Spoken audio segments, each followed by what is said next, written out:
This is one of the sad things, Pap, about American politics. It is. That in 1987, when Ronald Reagan stopped enforcing what is called the Fairness Doctrine, but really it should have had a different name, because what it said was that if a radio or television station, and nowadays even cable, because they use public rights of way, a satellite, they use public rights of way. I mean, I think this should universally apply, but none of it does anymore anyway, so it's academic. But if they want to have their license renewed every year, they have to demonstrate that they have programmed, at least in part, in the public interest. And people used to think that that meant public service announcements. But I did news in Lansing, Michigan. It started in radio in 1968, and I did news from 71 to 78 in WITL in Lansing. And we had 5 people in the news department for this little radio station. It was the #1 station in Lansing, but Lansing's a little town, and country western station. And the station lost money on that news operation. They proudly lost money on that news operation. And we all knew in the news department, and this was all before Reagan stopped enforcing it, this was the 70s, we all knew that if we were caught talking to the salespeople, we'd get fired. It's like there was this firewall between the two. And because programming in the public interest meant actually having news. I used to, get up at 5 o'clock in the morning. Louise and I would go down to the city hall. We'd get the police blotter. We'd go across the street to the state capitol. We'd do the interviews. We'd come back, cut that stuff up. We were doing news, real good old-fashioned dig it up news. Didn't matter if it hurt an advertiser. If it was true, we reported on it. Reagan said, that's no longer necessary. You can just make money. And then, Clinton with the Telecommunications Act in '96, which was a Republican initiative, really put the nail into that. But I remember in '88 when I believe it was '88 when CBS News was the first, it might have been '87, was the first network to say that they were putting their news division under their entertainment vice president. And all 3 of the networks used to lose money on news. That was the price of a station carrying your network.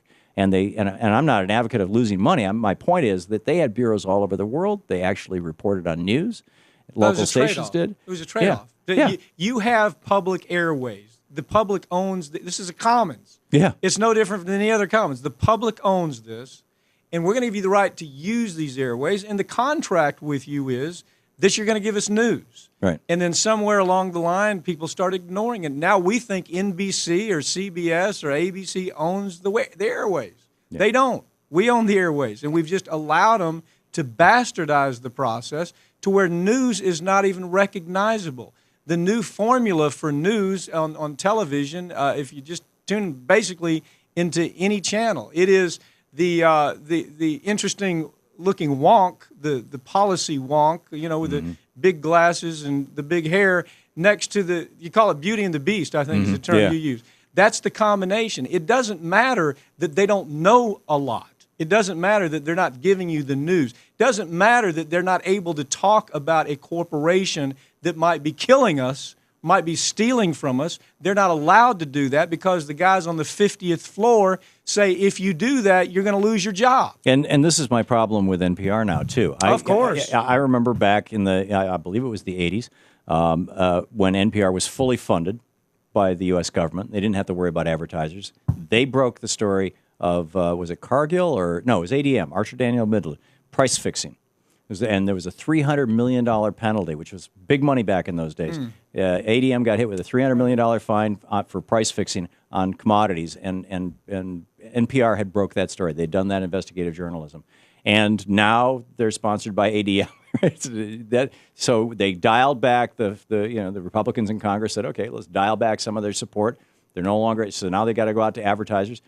You're not hearing investigative journalism anymore. In the morning, sometimes I'll listen to NPR and here's a guy from the Heritage Foundation offering what's supposed to be unbiased. Somebody from Competitive Enterprise was on the other day. Oh, yeah, without any notion of, by the way, you might want to know the Heritage Foundation does this, this, and this, right. And they're a Republican right-wing hack organization. No mention of that. Well, and not just that, corporate. Yes, corporate sponsored, hack, yes. Hacks. And so basically what we've got now is we've got this kind of semblance of middle-of-the-road news in NPR and PBS, but it's not really. And it's been badly contaminated. They've done, Lee Atwater did play the refs there. And then you've got basically 3 other things. You've got sort of progressive news, kind of MSNBC and, our show and stuff like that, where we say, okay, here's our attitude. We're progressives. You got the sort of conservative news, Fox News, basically, and the right-wing talk shows. And then you've got fluff news. What's going to get the most eyeballs? ABC, NBC, CBS. Be sure you've got a story about puppies tonight. Is somebody bleeding? Yeah, that'll lead, the old cliche. I mean, seriously. Lead.